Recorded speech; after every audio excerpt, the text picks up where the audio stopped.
Got a rare book? Or one you think might be a rare book? Maybe one that might be worth a little money? Then the place to be on January 17th was the Manchester Community Library, where Kenneth Gloss, a proprietor of the internationally known Brattle Bookshop in Boston and a frequent guest appraiser on the PBS Antiques Roadshow, discussed the value of old and rare books. Many factors go into setting the price of a book that might be considered a collectible, and some of those can be subjective. There are a few hard and fast sure bets, however, he said. If any of you have a Gutenberg binder, let me assure you that it's valuable. Matter of fact, the last time one sold over 20 years ago, half of it sold for $5.5 million. Single pages sell between $50,000 and $100,000 on average, and some even more. But any book printed in the 1400s has value. Some more than others, but anything in the 1400s is valuable. After that, it depends on what the book is. You can have a book printed in the 1500s that it was a relatively dull and an interesting book then, and it's still a relatively dull and an interesting book now, and nobody cares and won't pay very much for it. On the other hand, you can have relatively recent books.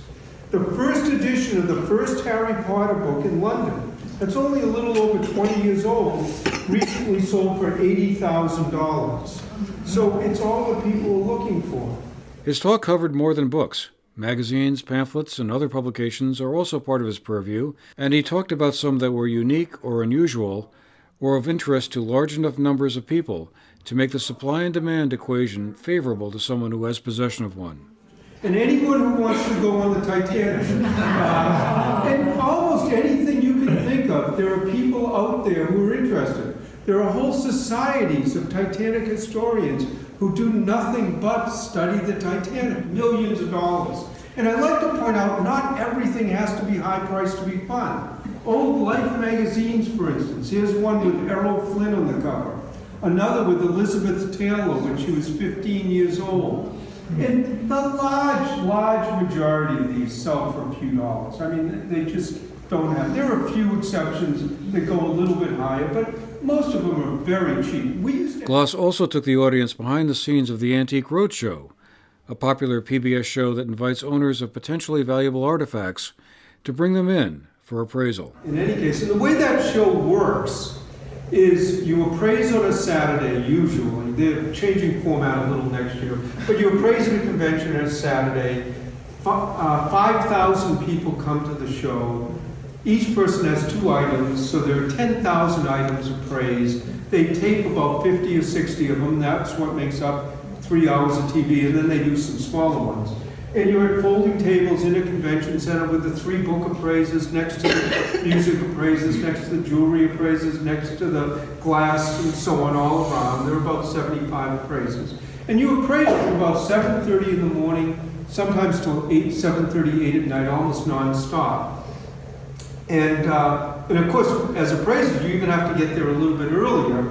And I remember one of the cities we were sitting at with the other book appraiser who said, "How many Bibles do you think we'll see today?" And we counted 80.